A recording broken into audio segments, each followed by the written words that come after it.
السلام عليكم ورحمة الله وبركاته. النهاردة الفيديو هيبقى صعب جدا، اتحملوا بقى لأن لأول مرة هتكلم فيه كلام ويخصني وما كنتش عايز أقول الكلام ده خالص. أول حاجة، لماذا فشلت الدعوة المشبوهة وكنت أنت واثق وبتراهن أيها الخبير المتخبر؟ لأن الناس اللي درسوا تاريخ وفهموا تاريخ أن الشعب المصري لا يصور إلا كل 70 سنة 80 سنة.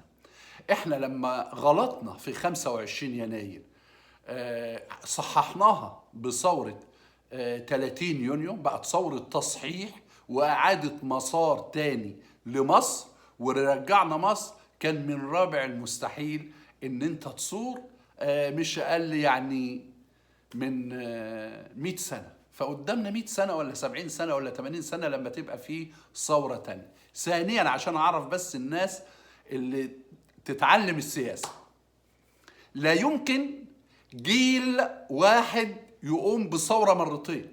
احنا عملنا تصحيح في 25 يناير، صححناه ب 30 يونيو. علشان يقوم ثورة لازم هذا الجيل اللي قام بالثورة اللي كان سنه 20 سنة 30 سنة يختفي، يبقى 70 سنة 80 سنة، يعني كمان 50 سنة أقل حاجة. ما علينا.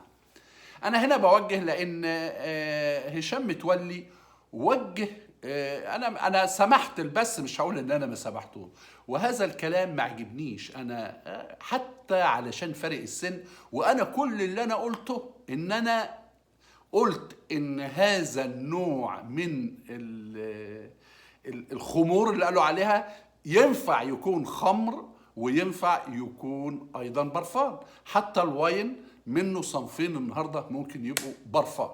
فحتى لقيت قولوا واطلعوا، لا انا كنت ناوي اطلع واتكلم لمحمد في حق هشام كلام جامد جدا جامد جدا على الاساءه اللي اساها طبعا لاسرته ووالدته وبنته، غير مقبول، ولزوجته غير مقبول تماما. هيقولوا ما احنا بنقول هنا ونقول هنا، ولكن لما لقيت في توجيه ان انت لازم تقول وتطلع، لا مش هقول، لان انا لا اوجه.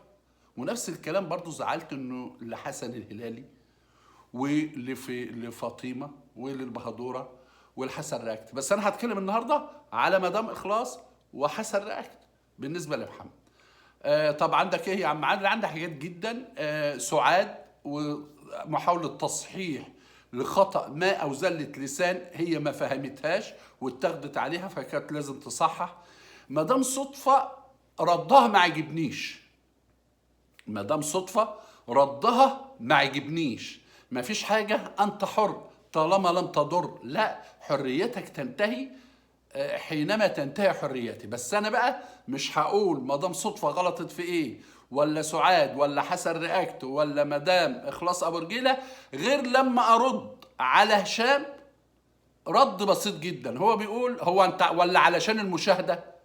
لا والله. أنا أولا يا عم هشام عشان تبقى فاهم،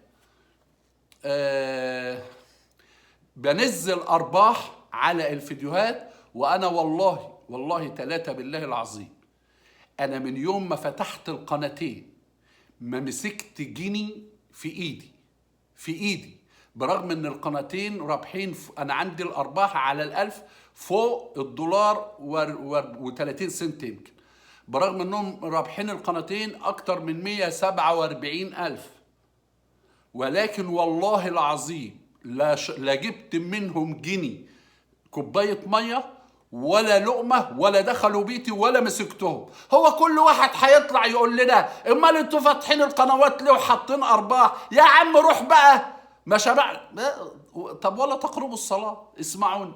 وانا يمكن كنت تملي عايز حد يوصل الكلام ده للحاج صابر السني، ان نزل ارباح على قناتك وفرقها للناس اللي عندك.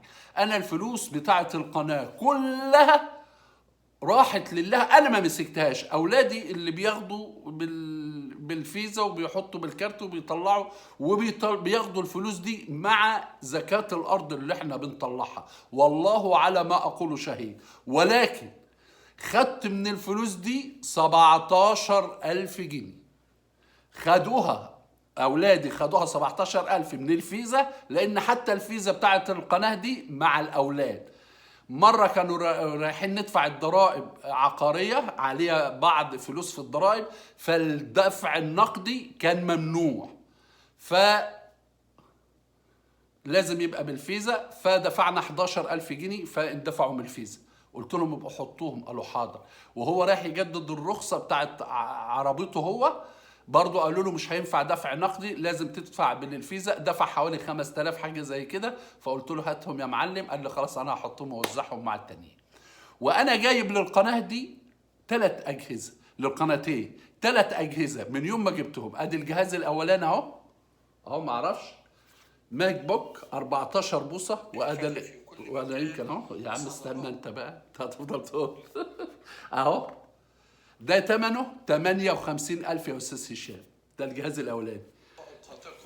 يا عم اسكت بقى ولا اقاتل. ده الجهاز الاولاني اهو، انا بعرفك. وادي الجهاز الثاني برضو، ده ماك بوك اهو يا استاذ هشام. ده بتاع القناه الثانيه اهو، مكتوب حتى عليه تلاقي فيه، اهو يا استاذ هشام اهو. كنت نفسي اعمل قناه ثالثه، فجبت لها الجهاز الثالث اهو. والله ما اتفتح، والله ما اتفتح اهو. هفتحه قدامكم اهو، والله ما اتفتح. اول مره يتفتح اهو يا استاذ هشام. مش انا اللي هبحث عن مشاهده يا استاذ هشام اهو. انا ما بحبش ابين الحاجات دي خالص، ولا اعمل الحاجات دي اهو يا استاذ هشام، بكرتونته اهو وبشحنه وبحاجته اهو. ده واحد 68 واحد 63، اللي ما اتفتحش ده 58,000 جنيه. يعني أجهزة، 3 أجهزة ب 170,000. أنا واخد من القناة 140,000. أنا بس حبيت أوضح لك يا أستاذ هشام، مش أنت بتعمل كده عشان ترفع المشاهدة، لا، مش أنا بعمل كده علشان أرفع المشاهدة. نخشوا بيقول لك أصل هو بتواصل، وما عجبنيش طبعا إن هو يقول لهم إيه، اللي عايز يعمل حاجة يعملها على التكس، يعني اشتموا. يعني بيعمل حفلة على الناس، اشتموا. ما علينا، ماشي. بيقول لك اصل كل بقى صوب يتواصل مع الحاجة فاطمة. انا اتشرف بالتواصل مع الحاجة فاطمة، بس ما فيش تواصل لا مع الحاجة فاطمة ولا أن، بس اتشرف. وان كان حصل سوء خلاف بيني وبينها قبل كده من 3-4 اشهر عادي، بس مش هتواصل معاها علشان دعم ولا اي شيء ابدا. انا داخل القناه دي عندي لما باجي من المزرعه بيبقى عندي وقت فراغ، لاني ما بقعدش زي الاول في المزرعه للمغرب ولا للعصر، فبقعد ساعتين، فبرجع بنام لي 3-4 ساعات، وبعمل فيديو ولا بمونتاج ولا باي حاجه وبنزله. فانا اتشرف ان انا اكون متواصل مع الحاجه فاطمه، بس والله ما حصل بعد سوء الفهم اللي كان حصل بيني وبينهم. وغير متواصل مع اي حد من آل جاد، لا سعاد ولا ياسمين ولا ضني ولا لمياء ولا صدفة ولا حسن بيسو ولا الأستاذ ولا أي حد، ولا متواصل مع قنوات مليونية، بس عمري ما اتكلمت معاها في قناتي ولا خدتها كأصدقاء. يعني كل مدى ازيك يا عم عادل، ازيك يا عم فلان يا فلان، بس مش عارف. واضحة يا جماعة الخير؟ فأنا مش هبحث عن مشاهدة وكده. طيب خلصنا بقى بالنسبة لمدام صدفة. مدام صدفة ردك ما عجبنيش، ما عجبنيش، لأنه مش حد ما كانش حد طلب منك إنك ترد. عايزة تنهي الموضوع خالص، مش هرد لا بالسلب ولا بالإيجاب، لأن في ناس بيقول لك، هقولها لك بمنتهى الصراحة، ان ده معمول ترند موضوع الخمور ومتعلق علشان كل قنوات آل جاد ترفع بسبب الترند الخمور. هذا غير لائق، غير لائق تماما، ما ينفعش ابدا. لان ده هنا في لعن من الرسول صلى الله عليه وسلم، لعن 10 بالنسبة لشارب الخمر وحاملها وكلام من ده.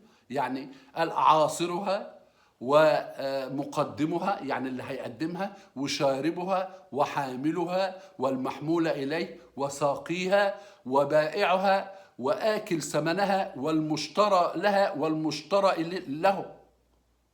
في 10 فده اللي بيبيع مخدرات او اللي بيشرب مخدرات غير الخمور، لان الخمر يذهب العقل ويخلي الراجل ما يفرقش ما بين زوجته وامه او زوجته واخته، ما يبقاش عارف مين اخته ومين زوجته. ساعة هي ما نزلت اتمنعت بتدرج، وده مش مجالنا ان انا اتكلم فيه، بس كان لازم يبقى هناك قطع بان، يا اما ما تكلمش خالص خالص نهائي، ولا حد ليه عندي حاجه لا بالسلب ولا بالايجاب، خلاص يبقى ما حدش ليه عندك حاجه ما يكلمكيش في الموضوع ده، يا اما تقول لا دي برفان، لان ده ياثر على قنواته.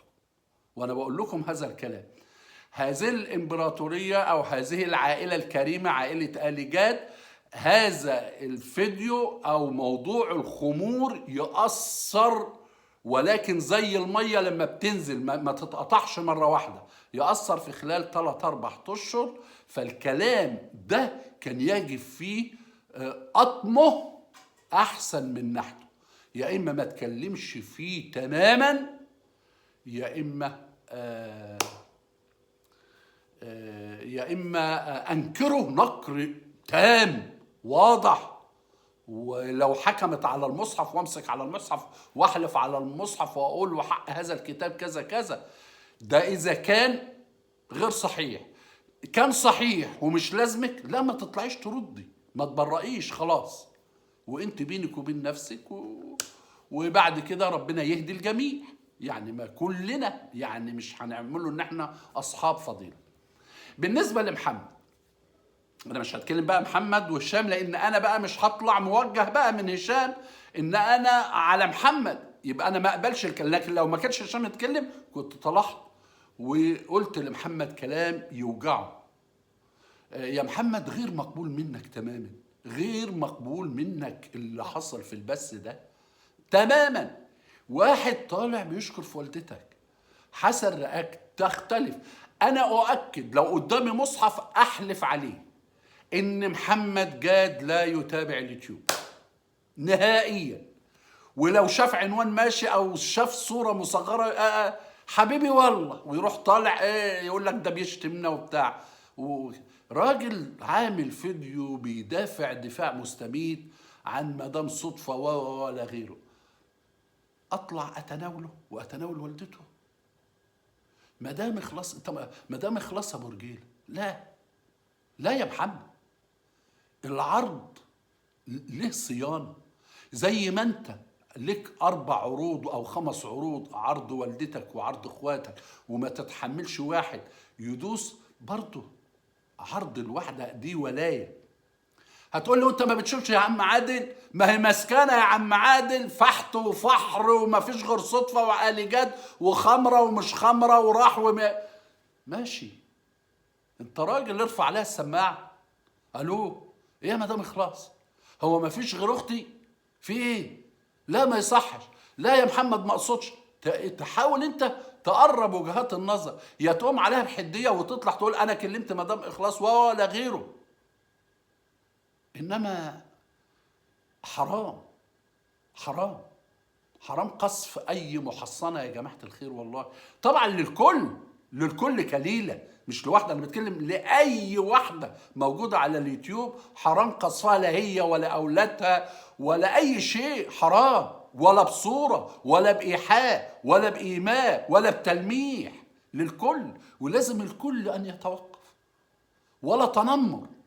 يعني انا الحده دلوقتي سعاد جاد، انا الفيديو بتاع هشام انا قلبي بيعتصر عليها، قلبي بيعتصر على سعاد جاد، لان كان كلام قاسي جدا، برغم انه ما كانش في الاعراض، بس كان فيه تنمر، واعرف ان الكلام ده يأثر على اي ست او اي بنت بنوت، يأثر عليها قوي، وخاصة إن كان في الشكل والجمال والبشرة واللون والطول والعرض، الكلام ده يأثر ويعين. على العموم نطلع بقى من النقطة دي، ما فاضلش غير نقطة سعاد طالعة مشبرة باين عليها ال 20 جنيه اللي دفعتهم لها لأختها، ما عملوش. فطلعت توضح انها ما تقصدش، وده كلام كويس وكلام محترم بقى، هو ده اللي انا عايز اقوله، انها ما تقصدش اللي وصل للناس. انا بضرب مثال، بقول اللي كان هيجيب ارسطين، انت مش عارفه الارسطين كان عم كان بيشرب سجاير زمان فعلا، وكنا بنجيب من المطار سجاير، لان السجاير اللي بتبقى هناك بتبقى للتصدير، خاصه السجاير السوبر. يعني لما تشرب السيجاره السوبر المصري، السوبر اللي هو بتاع التصدير، احسن من المارلبورو، احسن من الدانهل، احسن من الكنت، احسن من الرزمه، والله العظيم بكلمكم بجد. كنا بنشربه احنا ما زلتوا اكيد انتوا بتشربوا، وانا بطلت ربنا عافاني من 25 سنه الحمد لله. فاحنا بنشرب السجاير اللي هي الفرزه، اللي تلاقي فيها نشاره خشب. هي طلعت وضحت انها ما تقصدش، والكلام ده عالي تماما من الصح. وسيبوني بقى في حالي وانا في حالي، وانا انتوا بتجيبوا في سيرتي بتيجوا عندي هنا تشروا يعني اخواتي، وانا لما بيحصل لي حاجه وبروح عند اخواتي ما بلاقيش اي حد، ولا انت ال 20 جنيه اللي دفعتها لاختي. اما بالنسبه لياسمين ولاختها، والكلمتين اللي حصلوا من ياسمين دي اختها الصغيره، يعني هنا صدفه بتتحول لام، يعني فجأة بتقلب نفسها 180 ولا عمرها تشتاق. فزي ما بيقولوا الضوفر عمره ما يطلع من اللحم، لازم يبقى فيه تسامح ولا فيه أي حاجة، عادي. أنا أخويا الصغير لو قال ما فيه الخمر ليا عادي يا عم، ولا أي حاجة، هو الصغير وأنا اللي مربيه. يعني أنا ليا أخ مهندس زراعي برضو، أصغر مني ب5 سنين، أنا عمري ما اعتبرته أخويا، بعتبره ابني، بس هو عمره يعني ما حسسني برضه غير انما لازم شطحه كل سنتين كده، شطحه. واحنا حتى في المزرعه هو برضه ليه مزرعته، انا شطحه معاه، هو شطحه مره لو على الري، لو على المكن، لو انتوا واخدين، انت ده في مش عارف انتوا واخدين طينه اكتر، حاسب حاجات بتحصل. ولكن بيظل زي ما بيقولوا عمر الضوفر ما يطلع من اللحم. ما دام صدفه ما تتكلميش في موضوع الخمور خالص، ولا اي حد من عيلتك يتكلم فيها، او يبقى النفي واضح وصريح ودي حريتك. انا بقول انت حريتك، ما تتكلميش خالص، ما حدش بيطلب منك انك تطلعي تقولي كاني وماني دكان الزلباني وخلاص. كل التحية والاحترام لمحبي ومتابعي عادل فتحي في كل مكان، والسلام عليكم ورحمة الله وبركاته.